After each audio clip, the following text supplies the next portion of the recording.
नमस्कार साथियों, आप सबका पुनः स्वागत है श्रद्धा एस्ट्रो ज्योतिष में। तो आज हम लोग डिस्कस करेंगे बल लक्ष्मी त्रिकोण का या लक्ष्मी त्रिकोण का प्रभाव, जैसा क्लास का हेडिंग हमने लिया है। तो हम जातक के भाग्य का निर्धारण करते हैं लक्ष्मी त्रिकोण यानी 1, 5, 9 से, यानी किसी का प्रथम भाव का स्वामी, इसी प्रकार से पंचम भाव का स्वामी, नवम भाव का स्वामी बली स्थिति में है, तो हम इस प्रकार बोलते हैं कि उसको अर्जित पुण्य, माने कोई ऐसा पूर्व जन्म का कोई ऐसा पुण्य रहा जिस कारण से कुछ कामों को करने में तुलनात्मक दृष्टि से दूसरे को जहां बहुत ज्यादा श्रम लगता है, ऐसे जातकों को जिनका 1, 5, 9 उनके स्वामी बली स्थिति में है, उनको वो बल कम लगता है। जैसे हम बोलते हैं एक बलशाली और एक भाग्यशाली। तो क्योंकि हम जानते हैं जब भी हम विष्णु हाउसेस की बात करते हैं, विष्णु हाउस में आप जानते हैं प्रथम भाव, चतुर्थ भाव, सप्तम भाव और दशम भाव ये माने जाते हैं। विष्णु हाउस में हम यश तो मानते हैं, बराबर मानते हैं, यश तो यश के लिए ही मुख्य रूप से देखा जाता है, लेकिन विष्णु हाउस में हमें शुरुआत से ही सारी मेहनत स्वयं करनी पड़ती है। माने वो यशस्वी लक्ष्मी त्रिकोणों से ज्यादा बना सकता है विष्णु जो हाउसेज है, 1, 4, 7, 10 का जो बल है, लेकिन उसमें कोई भी ऐसा बना बनाया बल प्राप्त नहीं होता, उसमें खुद ही एफर्ट लगाने पड़ते हैं। लेकिन जहां पर लक्ष्मी त्रिकोण माने 1, 5, 9 जिस भी चार्ट में आप देख रहे हैं, उनके स्वामी यदि 1, 5, 9 में ही बैठे हुए हैं, तो उसको जन्म से ही एक प्रकार का भाग्य का बल प्राप्त होता है। ठीक हो गया। तो आप कोई भी चार्ट देखें, आप सबसे पहले ही देखें भाई, आप जानते हैं निश्चित रूप से सभी व्यक्तियों के लिए लग्नेश का बली होना परमावश्यक है। तो यदि लग्नेश बली हो जाता, अपने भाव में बैठ जाता, तो वो एक प्रकार विष्णु और लक्ष्मी त्रिकोण दोनों में गिना जाता है। ठीक हो गया। तो लग्नेश का बली होना, लग्नेश का अपने ही भाव में बैठना, ठीक हो गया। तो ये जो हमने उदाहरण कुंडली ली है, ये कोई 24 वर्ष 25 वर्ष के जातक हैं, और इनको पिता का प्रताप तो है ही, बिल्कुल पिता का अच्छा प्रभाव है, राजनीतिक प्रभाव भी है पिता के पास, और खुद भी ये इनको माने एक प्रकार कह सकते हैं कि शुरुआत से ही वो बल जिसके लिए दूसरे को काफी ज्यादा मेहनत करनी पड़ सकती है, वो प्राप्त हुआ। और इनको राजनीतिक बल भी इनको भी आगे चलकर वो प्राप्त होगा। और यदि हम बात करें इनके मन के लिए, हम देखते हैं चंद्रमा कहां से बैठकर काम कर रहा है। ठीक हो गया। तो चंद्रमा नवम भाव में बैठकर काम कर रहा है। और लग्नेश की यदि बात करें, लग्नेश पंचम भाव में बैठकर काम कर रहा है। तो इस प्रकार का कोई भी चार्ट देखिए, यानी सभी महत्वपूर्ण ग्रह 1, 5, 9 में यदि काम करे, आप जानते हैं चंद्रमा भारतीय ज्योतिष में बहुत अधिक वरीयता रखता है। चंद्रमा यानी मन का कारक है, तो वो भी लक्ष्मी त्रिकोण में चला गया। लग्नेश भी लक्ष्मी त्रिकोण यानी पंचम भाव में आ गया। और माने जो चंद्रमा का डिपॉजिटर है, चंद्रमा का डिपॉजिटर यानी राशि स्वामी सूर्य, वो भी भाग्येश होकर लग्न में आ गया। तो बहुत बड़ा बल अच्छे से अगर आप देखें, माने 1, 5, 9 अगर अकेले देखें तो बली है भाई। 5वें भाव का स्वामी कौन है?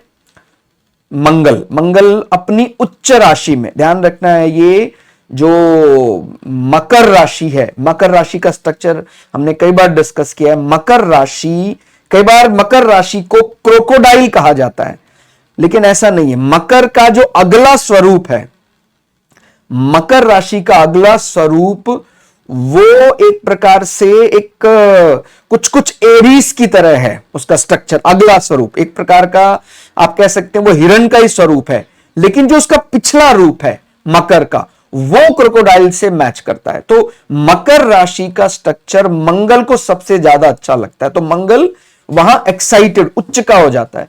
तो आप समझ रहे हैं, पंचम भाव का स्वामी धन भाव इनका भी आप जानते हैं, इनका भी परिवर्तन होना धन के लिए बड़ा पुष्ट माना जाता है। माने दूसरा भाव है, प्रथम भाव है, पांचवा भाव है, नवम भाव है, एकादश भाव है, इनका भी आपसी परिवर्तन होना, दृष्टि संबंध बनना, ये बली माना जाता है। तो कहीं ना कहीं दूसरा भाव जो धन भाव को रिप्रेजेंट करता है, वहां पर उच्च का पंचमेश बैठ गया है। तो मंगल भूमिपुत्र तो है ही, जमीन का बेटा है, भूमिपुत्र की संज्ञा दी गई है, तो इनको real estate, land related benefit, पराक्रम भी इनको मिलेगा। वो अलग बात है। थोड़ा सा ये है, मंगल जो सहोदरों का कारक भी होता है, वो डिटैचमेंट प्लैनेट केतु के साथ है।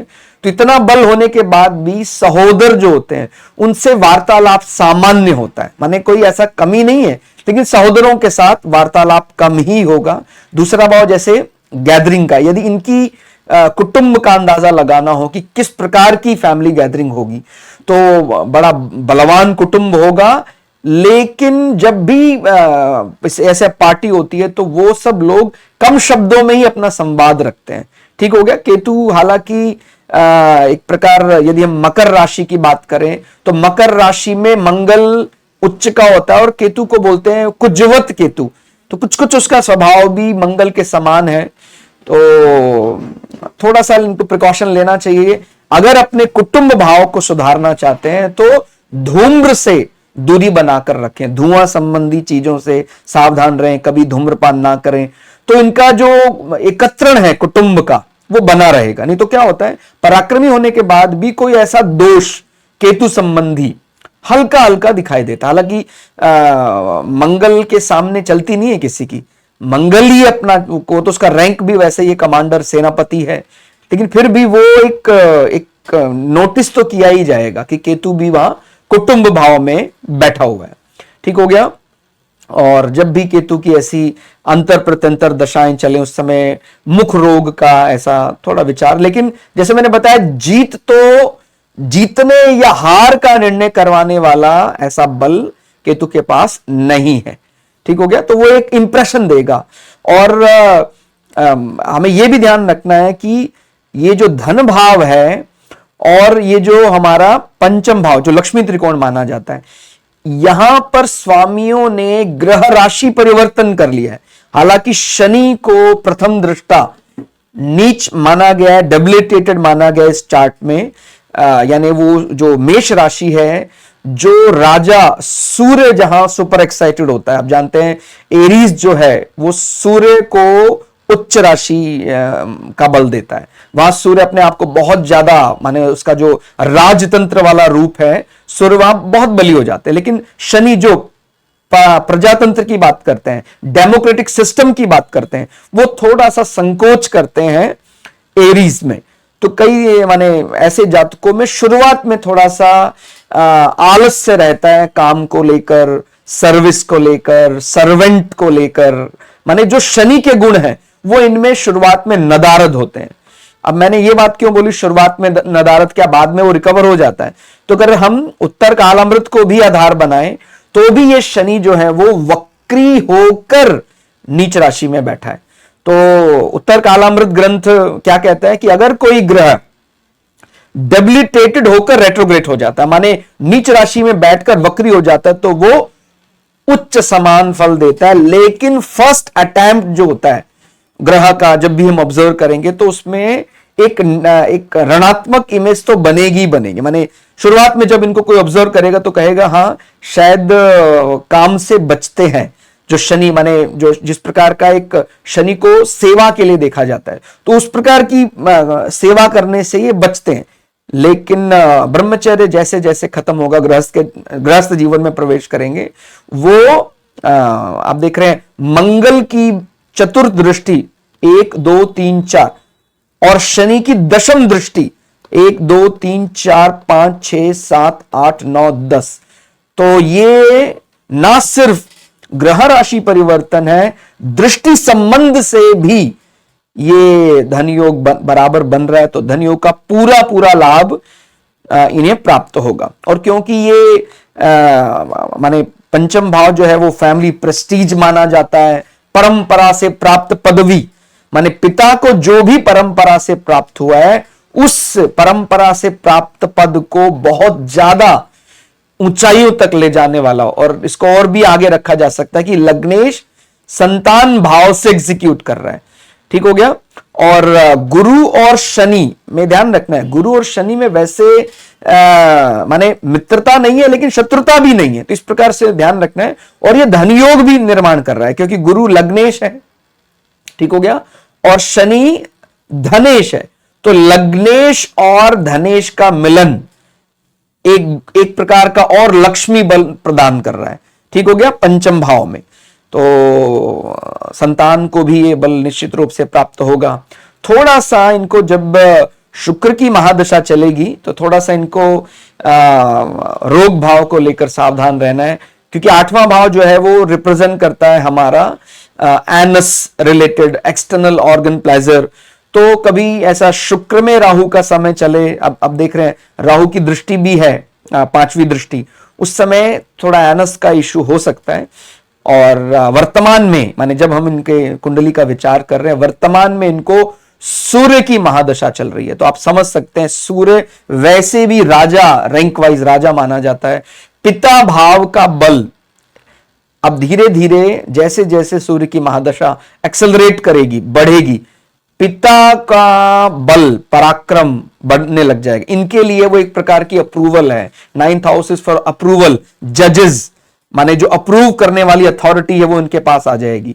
हालांकि इनका काम भी कहीं ना कहीं इनके काम में वो प्रभाव, राजनीतिक प्रभाव और एक फिक्स्ड रेवेन्यू जैसी इनकम, वो चीज इनको जल्दी ही मिलने लग जाएगी। तो बाकी मंगल का बल तो इनको रहेगा ही, आजीवन रहेगा। मंगल जो भूमिपुत्र है तो रियल एस्टेट बेनिफिट, और कोई ऐसा मंगल से संबंधित कोई व्यवसाय, माइनिंग है और कुछ रॉ केमिकल्स हैं जो जमीन के नीचे से निकाला जाता है, माइनिंग है। बिकॉज देखिए आयुष है, जो आयुष शुक्र है वो मंगल की राशि में बैठा हुआ है। और अगर हम इसके प्राइमरी लॉर्ड की बात करें स्कॉर्पियो, वो मंगल है, सेकेंडरी लॉर्ड केतु है, दोनों ही धन भाव में बैठे हुए हैं। ठीक हो गया। तो इनका माने ये पर्टिकुलर उदाहरण चार्ट तो है ही, हमने स्टडी करने के लिए जो लिया। आप वैसे भी कभी कोई चार्ट देखें जहां पर धन योग बहुत बन रहे हैं, लक्ष्मी त्रिकोण यानी 1, 5, 9 तीनों की स्थिति बलवान है, तो ऐसा व्यक्ति अपने लिए तो आसानी से धन अर्जित करेगा ही, वो जिसके साथ रहेगा उसका भी धन अर्जन आसानी से होने लग जाएगा। माने प्रथम भाव का स्वामी, पंचम भाव का स्वामी, नवम भाव का स्वामी। तो आप खुद देख सकते हैं कि भाई नवम भाव का स्वामी कौन है? सूर्य। वो कहां बैठा है? प्रथम भाव में आके बैठ गया। और प्रथम भाव का स्वामी कौन है? बृहस्पति। वो कहां आके बैठा है? पंचम भाव में। पंचम का स्वामी कौन है? मंगल उच्च का होकर द्वितीय भाव में बैठा है, लेकिन हम द्वितीय भाव को धन भाव ही मानते हैं। माने एक प्रकार से वो लक्ष्मी भावों के साथ ही अप्रत्यक्ष संबंध बना रहा है। माने एक प्रकार अगर देखें शनि की और मंगल की ग्रह राशि परिवर्तन हो गए, तो इट इज लाइक जैसे वो अपने ही घर को बल प्रदान कर रहा है मंगल। ठीक हो गया।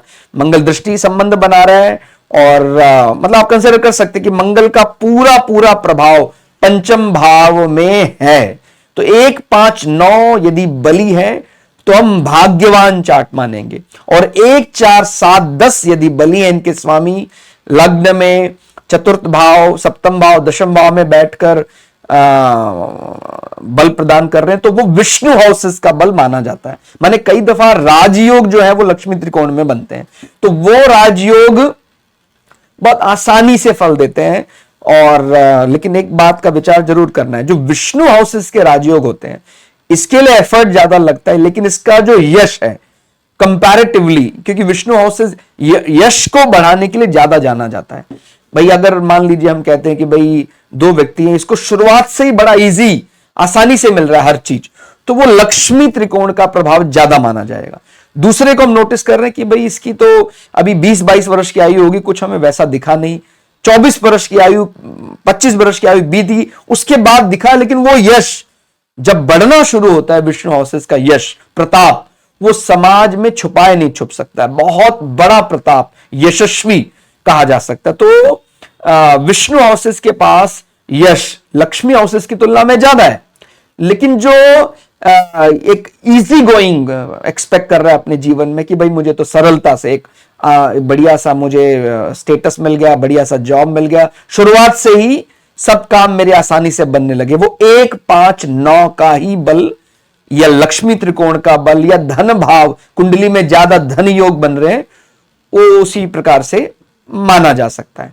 ठीक हो गया। तो मुख्य विषय हमने आज का यही लिया कि आप कुंडली में यदि लक्ष्मी त्रिकोणों का प्रभाव अच्छे से टटोले किसी चार्ट में और वो अपने को दिखाई देता है, तो वो व्यक्ति बड़ा भाग्यवान माना जाएगा। ठीक हो गया। तो आज के लिए इतना ही। क्लास आपको कैसी लगी कमेंट हमें जरूर बताइएगा करके। मिलते हैं अगली क्लास में, तब तक के लिए जय श्री भगु पराशरा, जय श्री शुक्राचार्य, नमस्कार।